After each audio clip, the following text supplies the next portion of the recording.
Sejak awal Oktober 2025, sejumlah angkutan kota konvensional di Kota Bandung, Jawa Barat resmi beroperasi sebagai angkot feeder Metro Jabar Trans atau MJT.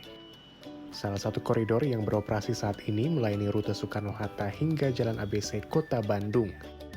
Menempuh jarak lebih dari 10 km, ada 49 titik pemberhentian angkot pada rute ini.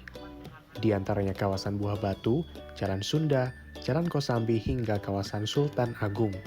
Nah, sekarang saya berada di halte Simpang Merdeka Riau. Tadi kan saya katakan bahwa melewati banyak halte, kemudian ini yang disebut sebagai feeder itu, nanti ketika Anda turun di halte ini, Anda bisa melanjutkan perjalanan untuk naik bus MJT ya, untuk rute antara Dago dan juga Lewi Panjang. Untuk kenyamanan penumpang, kapasitas angkot dibatasi hanya 9 orang. Angkot feeder memiliki beberapa aturan. Salah satunya dilarang berhenti, menaikkan atau menurunkan penumpang sembarangan. Ada informasi menarik yang perlu Anda ketahui, jadi Kang Arya ini kita tidak boleh naik dan turun sembarangan atau seperti apa nih Kang? Ya, untuk angkot feeder satu ini, di sini tuh nggak boleh naik turun sembarangan, jadi tiap ada haltenya. Jadi untuk penumpang itu naik turun tetap harus di halte. Oke. Saya lihat juga di sini ada CCTV nih Kang. Ini untuk apa Kang? Keamanan di dalam atau seperti apa? Ya, kalau misalnya ada pencurian atau apapun terjadi di dalam angkot ini, nanti bisa ada kamera pengawas. Jadi lebih aman lah. Lebih aman. Saat ini ada 44 unit angkot feeder yang beroperasi melayani 2 rute, yakni Soekarno-Hatta Jalan ABC serta Cicadas Elang. Sebagian besar kendaraan feeder berasal dari angkot yang sudah ada dan yang dimodifikasi menjadi mobil feeder. Para pengemudi feeder juga berasal dari supir angkot konvensional yang dipekerjakan secara resmi, sehingga mereka kini memiliki penghasilan tetap.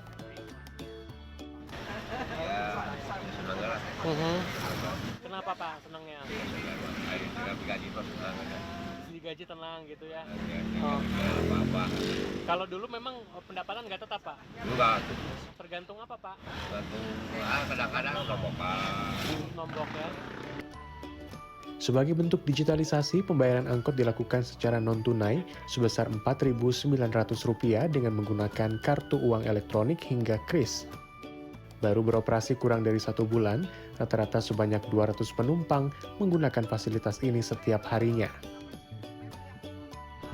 Ya, harapannya mah banyak membantu masyarakat ya, terutama para pengguna ini kendaraan umum ya, membantu sekali. Ya, memang sekarang tuh masih promo ya. Nanti lama-kelamaan bayarkan di scan ya nggak apa-apa lah. Yang penting mah masih bisa kejangkau jarak ini ya. Dinas Perhubungan Jawa Barat menyebut keberadaan angkot feeder ini merupakan upaya pengembangan angkutan massal di wilayah Cekungan, Bandung.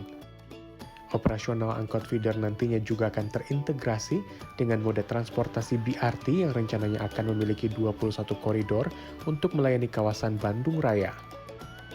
Selain 2 rute yang sudah beroperasi, saat ini di Subjabar juga tengah menyiapkan rute angkot feeder Soreang Ciwidey dan mengkaji operasional angkot feeder di rute-rute lainnya. Ini untuk mempertahankan keberlanjutan layanan, 6 layanan koridor BRT yang sudah ada, kita demi untuk mendukung layanan yang sudah ada, dicoba untuk diadakan pilot project feeder. Kan perencanaan sedang berproses dan finalisasi terus TECA ya.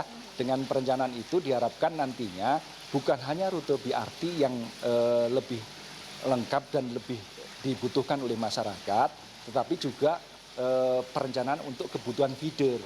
Ya, kebutuhan feeder itu untuk mendukung rute utama BRT tersebut sehingga dapat menjangkau lebih luas masyarakat ini dari rute-rute yang ke pemukiman dan juga ke perumahan penduduk maupun ke tempat-tempat strategis yang tidak dapat dijangkau oleh rute BRT. Agus menambahkan evaluasi secara berkala juga akan dilakukan untuk menjaga kualitas layanan sehingga masyarakat bisa beralih dari kendaraan pribadi ke transportasi umum. Tim Liputan CNN Indonesia, Bandung, Jawa Barat.